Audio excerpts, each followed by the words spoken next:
Assalamualaikum warahmatullahi wabarakatuh. Hai guys, selamat datang di channel Cari Cara Mr. Bam.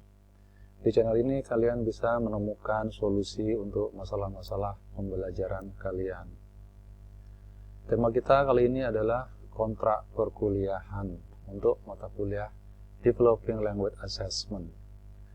The subject code is ING 1634. Apa yang perlu dicermati dalam kontrak kuliah ini, kita perhatikan satu persatu.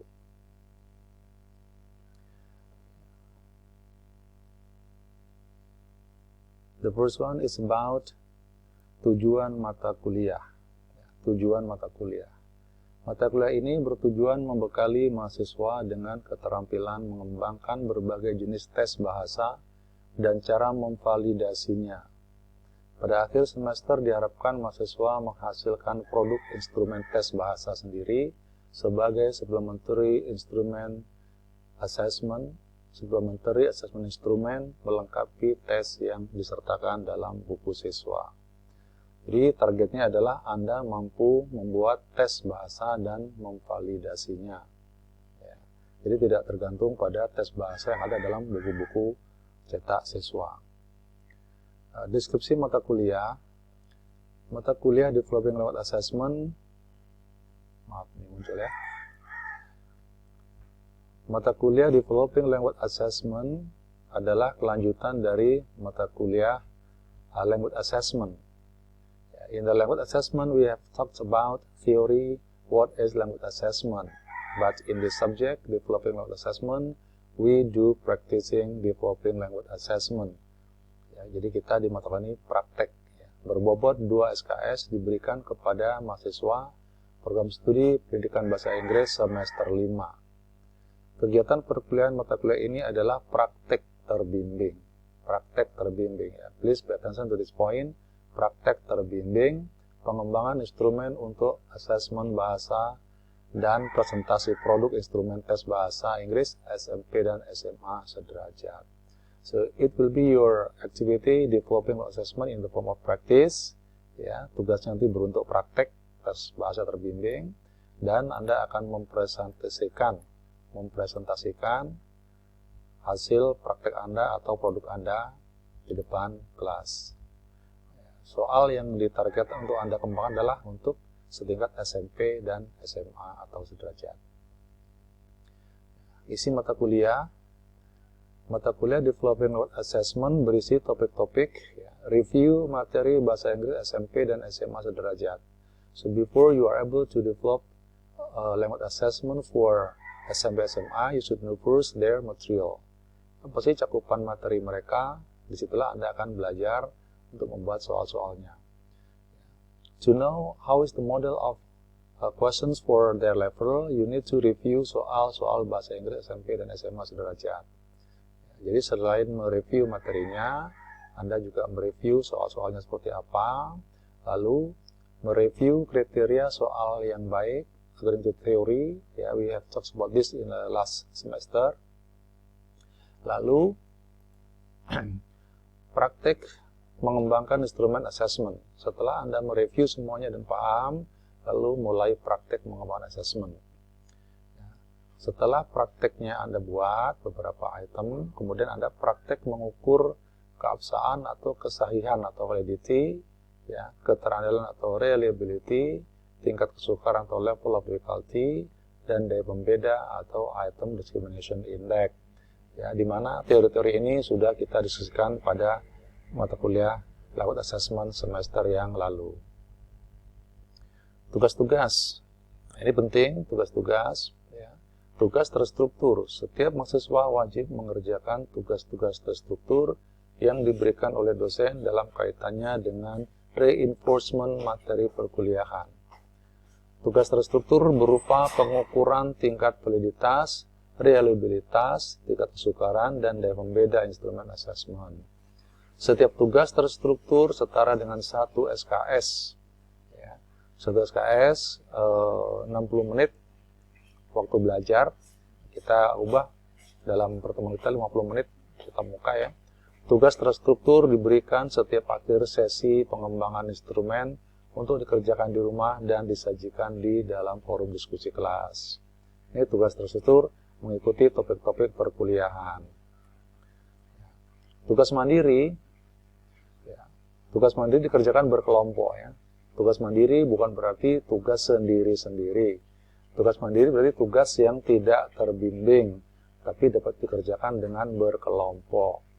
Mahasiswa wajib mengerjakan, maaf ini selalu muncul terus ya.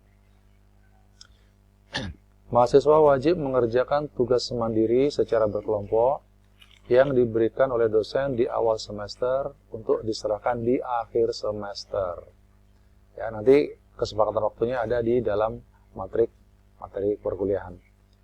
Tugas mandiri berupa, please remember, makalah yang berisi laporan hasil instrumen assessment yang telah dikembangkan dan hasil uji validitas, reliabilitas, tingkat kesukaran, dan daya pembeda instrumen yang telah dikembangkan tersebut di dalam tugas terstruktur. Setiap kelompok mengembangkan satu bidang asesmen sesuai dengan pembagian yang disepakati di awal penugasan. Nah, ini bagian-bagian atau bidang-bidang yang akan Anda kembangkan di akhir semester. Yang pertama, bidang listening skill, bidang reading skill, bidang speaking skill, bidang writing skill, juga bisa bidang structure, grammar, tenses, dan bidang vocabulary. So, which skill that you are going to assess depends on your part, depends on the result of your draw with your friends. Ya, nanti dibagi, diundi, disepakati, masing-masing Anda akan berkelompok membuat assessment untuk bidang yang mana. Makalah dikumpulkan dalam bentuk hard copy dan soft copy ke dosen pengampu pada tanggal sesuai kontrak. Ya. Sedangkan petunjuk mengerjakan tugas proyek ini diberikan secara terpisah. Nanti kalau diperlukan diberikan petunjuk secara terpisah. Oke. Evaluasinya seperti biasa, evaluasi meliputi kuis 1 dan 2, masing-masing 10% bobotnya. Kemudian mid atau UTS, ya. Kemudian tugas ya berupa tugas terstruktur dan mandiri itu, lalu UAS 40%. Yang dijadikan pertimbangan termasuk adalah kehadiran 80% dan partisipasi dalam kelas atau aktivitas dalam kelas. Sebagaimana biasanya untuk aturan-aturan perkuliahan yang disepakati, ya, aturan yang berlaku di seluruh UM kita sepakati sebagai aturan kita juga. Lalu peraturan-peraturan yang berlaku di prodi juga harus kita sepakati, ya. Lalu untuk kehadiran minimal adalah 80%, ya. Dan untuk toleransi waktu keterlambatan adalah 15 menit. Kalau kelas kita kelas daring, juga tempat waktu sesuai dengan jadwal. Perhatikan jadwal perkuliahan Anda dan masuklah ke kelas-kelas sesuai dengan jadwal tersebut. Ini jabaran pokok bahasan Developing Load Assessment selama 1 semester, ya, termasuk per tanggal sudah kita sepakati di sini atau kita tetapkan di sini sesuai dengan hari atau jadwal kuliah. Ya, hari ini Senin 5 Oktober 2020 adalah pertemuan pertama kita. Kita bicara tentang kontrak kuliah dan silabus. Dan video ini membicarakan tentang kontrak kuliah. Inilah kontrak kuliah kita, terdiri atas 16 pertemuan. Ya. Nanti masing-masing materi pertemuan ini akan saya tampilkan dalam topik di kelas di Spada. Nah, ini tanggal pengumpulan tugas mandiri, ini mesti kita sepakati supaya tidak meleset, adalah tanggal 20 Januari 2021. Ingat ya, 20 Januari 2021. Sumber-sumber yang Anda bisa baca ada banyak. Ini sumber-sumbernya ya, terkait dengan assessment atau evaluasi.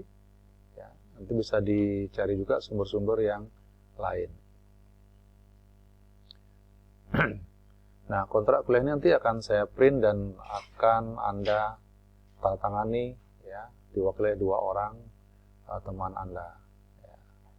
Well, I think that's all for our kontrak kuliah for this meeting. Yeah, please to learn this kontrak kuliah slowly.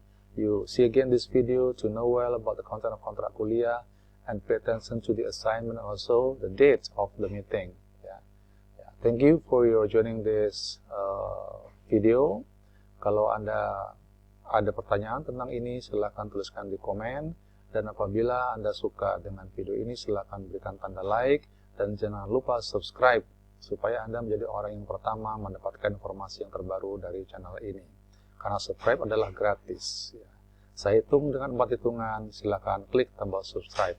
4, 3, 2, 1. Thank you. Assalamualaikum warahmatullahi wabarakatuh.